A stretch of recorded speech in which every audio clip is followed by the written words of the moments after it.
This is the best system for character creation on YouTube, period.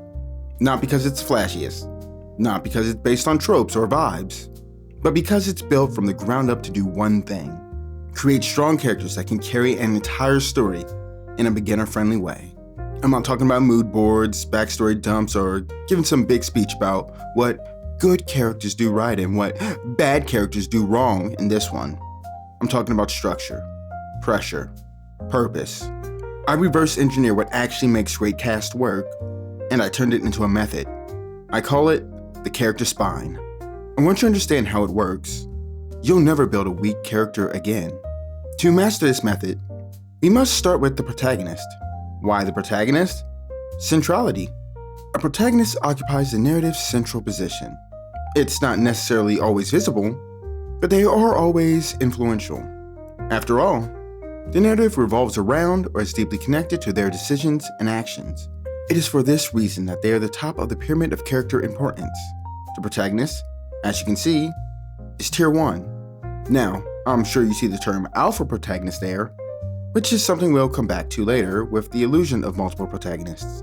First, I wish to address a certain thing we're avoiding here: tackling antagonists and supporting cast members first. Starting with the antagonist might sound good on paper, but it runs a couple of risks. You build opposition with no emotional center. You don't know what the antagonist is pushing against. You risk making a cool villain with no real purpose, just vibes. A good antagonist exists to pressure the protagonist's structure. As for the supporting cast, well, where to even begin with its risks? It's the more common of the two approaches for someone dreaming up a cast, but it's the more dangerous of the two mistakes. Why? Simple. You can build a funny best friend, a foil, a mentor, a love interest, etc., but then they're just floating around. The supporting cast only works when they're designed to interact with the protagonist arc. A supporting character's job is to support the main character. The protagonist is the axis. Now, for those people who bring up that they have an ensemble or multiple protagonists, I do recommend using this on each of them, though I will say you should start with the character who is the most important. For instance, if I use the example of Kikigori, both Yumiko and Mary are lead characters, but Yumiko is the alpha protagonist for the series. Multiple protagonists are an illusion. Structurally, every story has one emotional anchor, the character through whom the story finds meaning. And that's the one you build your spine around. Now, there are 6 elements you must address first. Each one answers a question that defines who your character is and what their story is built to do. Together, they form the acronym SPINAL. S. Story role. What role do they serve in the story? I'm not just talking about they're the main character. I mean, what kind of protagonists are they? We'll go into that soon. Regardless, this gives you direction. It tells you what problem they're here to solve. P. Pursuit. What do they want? Not in a vague character motivation kind of way. I mean the thing they're actively trying to get in the story. The pursuit gives your story momentum. If they don't want nothing, the plot goes nowhere. I. Impulse. Why do they want it? This is the emotional driver, the need behind the goal. It's what makes the pursuit personal. It turns it into something we feel. You don't just want a character chasing something. You want a character chasing something that matters. N. Narrative wound. What's holding them back? This is either a misbelief they carry or a fear that shapes their behavior. It's the eternal resistance that creates conflict. And it's what gives the story a real shot at transformation. Because if they're not broken, they can't change. A is for approach. How do they deal with problems? This is their method, their pattern, the behavioral blueprint that shows up in every scene. It's shaped by their personality, their instincts, their history, and it tells us how they move through the world under pressure. And finally, L. Layers of self. Who are they? Really, not the persona, not the surface. This is what the story exists to reveal. Their truth, their core. Because no matter how much we dress it up, story is about revelation. The layers peeling back until we see who they are and what they've become. That's Spinal. 6 questions, 1 backbone. Answer these, and everything else in your story has something to lock onto. For the rest of this video, I'm going to help you understand why these 6 questions and provide you with the means to answer them swiftly. This won't be the entirety of character construction, but it will be the most relevant with regards to the protagonist. We'll tackle the antagonist and supporting cast in the following video, but one step at a time. Starting with Step 1, Story Role. As said, the question here is, what role does this character serve in the story? Or, basically, what's their narrative purpose? And no, I don't just mean they're the main character.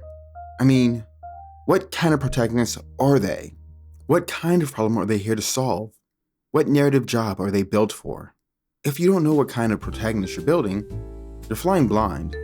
You'll come up with scenes and characters and cool ideas that don't stick to anything, and then you wonder why it's not working. So we start here, for structure, for direction, for clarity. If you've done my story scaffolding method, then good news. You've already answered this question. This is a perfect example of what I mean when I say that earlier decisions make later ones easier. Upstream makes midstream and downstream much better. Because once you know the core conflict, whether it's an escape story, a transformation story, a defeat evil, a quest for something bigger, that choice locks in the kind of protagonist you're building. If you haven't done the scaffolding method yet, don't worry. I'll drop a link at the end of this video. The fact my videos are all interlinked though is a good example why you should subscribe to the channel and investigate the backlog. I'm constantly improving and iterating. And if you did miss that one, you should know that I am building a story from the ground up with you in real time, so you can see exactly how the system works in practice. In this case, the protagonist in question is something I am named the Champion. If you aren't fond of that name, consider them the Hunter. Either way, since I already know my story's primary conflict, I'm done with this phase, which means I can go on to Step 2, Pursuit. Again, the question here is, what does your protagonist want? I'm not talking about their backstory or their emotional baggage. I'm talking about their goal, the thing they're actually trying to accomplish in the story. Their pursuit is the external reflection of the narrative's function, meaning it's how the story reveals what they're here to do. Again, if you've done the story scaffolding method, you already have a general idea here, because the story conflict you choose automatically implies a goal. Desperate escape, they want to escape somewhere. Threatened existence, they want to survive. Epic transformation, they want to rise into something greater. Defeat evil, they want to stop a threat. But here's the thing, you can't stop there. General goals create vague plots, and vague plots kill momentum. The protagonist's goal needs to be SMART. For those unfamiliar with SMART, it's an acronym which means specific, measurable, actionable, realistic, and time-bound. So, the goals should be clearly defined. What exactly are they trying to do? We should be able to track progress, or failure, to know how close they are to the goal. The goal should involve active pursuit. The goal should be something they can do, not just feel. And it should feel plausible, or maybe even impossible, but not vague or abstract. With regards to time-bound, deadlines, countdowns, and urgency crank up the narrative pressure, but I wouldn't stress this out the gate. Still, it helps. For my story example, since the conflict is defeat evil, I only need to sharpen it by getting more specific. Destroy all 9 tainted swords his father made before the people who wield them cause more harm with them. It's all easy stuff to do quickly. And after that, you tackle Step 3, Impulse. And the question we're asking here, why do they want it? What's the emotional engine behind the goal? What inner force is pushing them towards this pursuit in the first place? This is where the character starts to feel like a person, not just a function. Because every strong protagonist has a desire that's not just logical, it's emotional. There's something in them that needs to chase this thing. You already know what they're trying to do. Now it's time to figure out what's pushing them to do it. To find this answer, we use one of the best tools for emotional structure out there, the Enneagram. I've said time and time again how much I enjoy the Enneagram as a writing tool. It shows you what drives them, what they fear, and how they sabotage themselves under pressure. That's gold for character construction, and key for the next few questions we answer. If you don't know your character's type yet, no worries. I'll drop a link in the description to a quick, accurate Enneagram test I recommend for writers. You can use it to figure out which core motivation best fits your protagonist. As you can see here, I took the test with my champion protagonist and discovered that they are an Enneagram Type 1. Given the premise of this story, of a character who is destroying the physical embodiment of their father's legacy, I think I can work well with that. Looking over information on what an Enneagram 1 wants, here's what I decided on his primary motivation: moral atonement. He doesn't just want to distance himself from his father's sins, he wants to undo them. His father created instruments of death. He's trying to erase their existence as if that will erase the evil they wrought. For a 1 wing 2, it's not enough to renounce the past. He must correct it. Now, there's other things at play too. A part of him could view this as a restoration of his family's legacy after it was stained by his father. Some of it is a preventative measure, as he does have a sense of duty to others. And I imagine a part of him aims to prove he isn't his father. He wants to escape that legacy by burning it down completely. There's plenty to him, but when you're writing the early parts of the story, it helps to anchor the character in a single dominant motivation, something that they would say is the reason they're doing all this. Even if the truth is more complicated, there's likely more than the central reason, since people are messy. We have layered motives, conflicting desires, unconscious fears, emotional baggage, philosophical beliefs, and some selfish crap mixed in with noble intentions. This stuff can be fascinating to explore as things go on, but the important question to answer here is what the pursuit and manifestation of the goal means to the protagonist. Now, keep the Enneagram present, since we're going to use it to tackle the next step, Step 4, Narrative Wound. Here, we're answering this question: what's holding them back? See, when it comes down to it, the protagonist is either chasing the wrong goal, what they want instead of what they truly need, or there's something inside them that won't let them get to it. And either one of those creates internal resistance, which means tension, which means transformation. This is what a lot of writers refer to as the wound. Some call it the ghost, the lie, the core flaw, the fatal flaw, or even just the inner conflict. They're all getting at the same thing. There's something broken or distorted inside the character, and the story is here to confront it.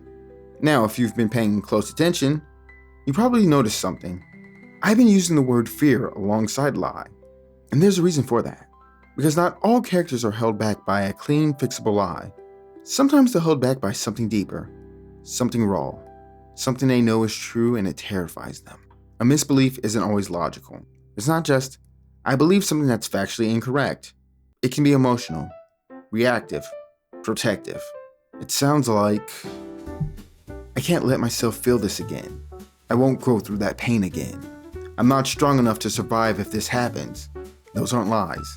Those are fear-based truths, wrapped in defense mechanisms. So, here's how to break it down. If the wound is a lie, their arc is all about rewriting their worldview. If the wound is a fear, their arc will be about building courage, or healing something they've buried. During this stage, I recommend asking both of these questions. What lie do they believe about the world or themselves? What fear is causing them to resist what they actually need? Sometimes, you'll get both in one. Sometimes, it's just one or the other. But either way, now you know what's in the way. And that means you can build your entire arc around tearing it down. Now here's where we bring back the Enneagram. Because once again, it delivers. Each Enneagram type already comes with its core fear, its deep misbelief, and its emotional defenses. So if you've already typed your protagonist, you've got a huge head start here. For example, my champion character, type 1, wing 2, has a deep fear of being corrupt, broken, or wrong. So of course, he sees his father's actions as a legacy of moral failure, one that he's terrified of being connected to. His wound isn't, I believe I'm evil. It's deeper than that. It's, if I don't destroy what he created, I'll never be free from it. That's fear. That's shame. That's protection. And it's what I'm going to target down the line.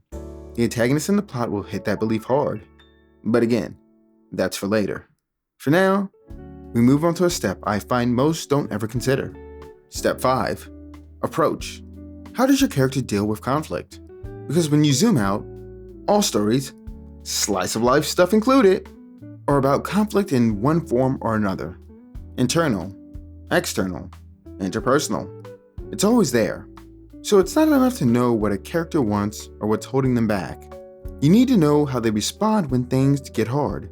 What's their default conflict resolution method? This is the part of the spine that shapes behavior. It tells you how they react, how they try to solve problems, and how they move through the world under pressure. Basically, what do they do when they don't get what they want? Now, to make this part easier for writers, I created an entire reference guide. I pulled from just about every major personality model out there, among other things. And what I found were 10 repeatable patterns, 10 default conflict resolution styles that characters fall into over and over again. I call them approach archetypes. The warrior confronts problems head-on, using aggression, intensity, and direct action to take control of the situation. The strategist controls problems by planning ahead, manipulating variables, and outmaneuvering their obstacles through precision. The improviser adapts to problems in real time, staying flexible, opportunistic, and quick on their feet to find a way through. The detective analyzes problems by breaking them down, asking questions, and using logic to uncover the path forward. The diplomat persuades their way through problems, using empathy, social savvy, and emotional intelligence to win people over. The innovator invents their way past problems by thinking outside the box, using creativity and originality to come up with new solutions. The guardian protects against problems by anticipating risk, reinforcing boundaries, and minimizing damage before it happens. The peacemaker avoids problems by staying neutral, sidestepping tension, and maintaining harmony whenever possible. The idealist persists through problems by relying on principle, determination, and a refusal to compromise their core values. And the collaborator collaborates through problems by uniting others, sharing responsibilities, and finding strength in collective effort. Each one answers this. When pressure hits, how does this character try to win, survive, or restore order? So your job here is to figure out which of these 10 describes your protagonist's default behavior under pressure. Which one sounds like them? What's their go-to method for when something goes wrong? I've developed a 20-question scenario test that's up on storymark.com right now, which will help you answer which approach is the primary. If you tie, look between the two and pick one. For the record, I'm not saying everyone has only one, that's insane, but we're focused on the default here right now. I'm still developing out this full system to factor in stuff like stakes and so on. If you have any suggestions or ideas for what you'd want more on from this, tell me in the comments, since this is just the foundation for so much more. As you can tell from everything I do, I'm an innovator.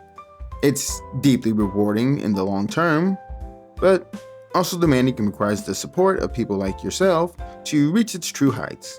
That's why I ask people to do things such as like the video or comment, as those little things help me provide you with value that nobody else in this space on YouTube does. Now, I'm going to use the emotional experience I identified earlier to help make that decision here. In this story scaffolding phase, I decided I want this story to be exhilarating. We know my protagonist's enneagram type and the story conflict too. So, out of all these options, I feel he should be the idealist. This is a character who will persist through any struggle first and foremost. I'm feeling pretty great about this character at this point, and I hope you're feeling great about yours too. Since we're near the end, we only have one last key step. Step 6, layers of self. Here's the final question. Who are they? Really? We've covered what they want, why they want it, what's holding them back, how they handle pressure. But none of that matters if it's not built on something solid, something true. That's what this step is all about. Not the character's behavior, not their beliefs, but their identity, their self-concept, their internal blueprint, the thing that doesn't bend when the world tries to. I call this the third layer of character, the one beneath the surface and the influences. Because yes, every character is built in layers. First layer, image. This is the surface, the persona, the style, the way they talk, what they want the world to see. Second layer, influence. The social pressures, the upbringing, the trauma, the beliefs, all the stuff that shapes them over time. Third layer, identity. This is what's left when you strip away everything else. It's who they are when they're not performing for anyone, when they're alone, when no one's watching, when forced to make choices. It's from this bedrock that every other element in the SPINAL method draws strength. Want voice consistency? Identity. Want a compelling arc? Identity. Want to know how they'll change, or why they'll refuse to?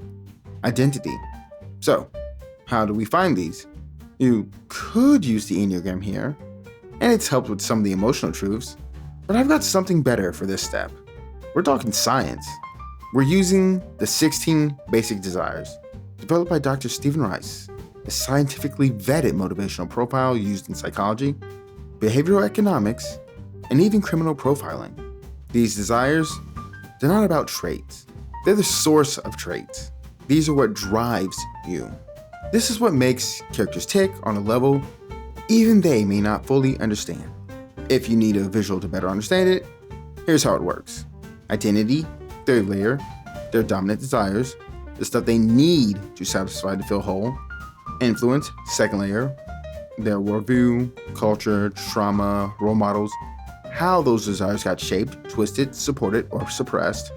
Image, first layer, how they present all of that to the world.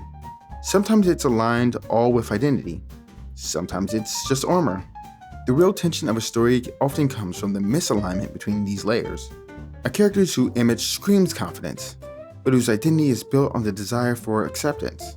A character who acts tough and cold, but craves romance or loyalty at their core. Your job here is to fill out the entire desire profile, or at least all those relevant to the story, though I like doing them all. Again, I'll provide you some tests for you to use, link in the description, to figure out if a character's desire is high, average, or low. High and low desires shapes one image, personality, and, well, everything else. Well, average is just the default everybody experiences. For a quick example, let's use Velvet Crow from Tales of Berseria. She has a high desire for vengeance, which is shown through her image. Her clothes, torn, shredded, not fashionable, feral, like she clawed her way out of hell. Her palette, black and red, colors of grief and rage. Her movement, predatory. Her voice, flat, dry, tense, controlled. And when she fights to end, not to win. That's identity, bleeding into image. I put this together as the desire profile for my unnamed protagonist, so everything else I build about them has all of this as a foundation. Basically, it's a dot that's going to keep expanding more and more as time goes on. Now, I could go on to the first and second layer, but I don't want to yet. For instance, I don't know what the world's environment is yet to create an appropriate image. So, I'll hold off on that, while knowing I have all the keys here that I need for the rest of plotting. What I wish to do now is figure out who their main antagonist is. So, in the next video, I'll show you how to create the antagonist, or antagonists.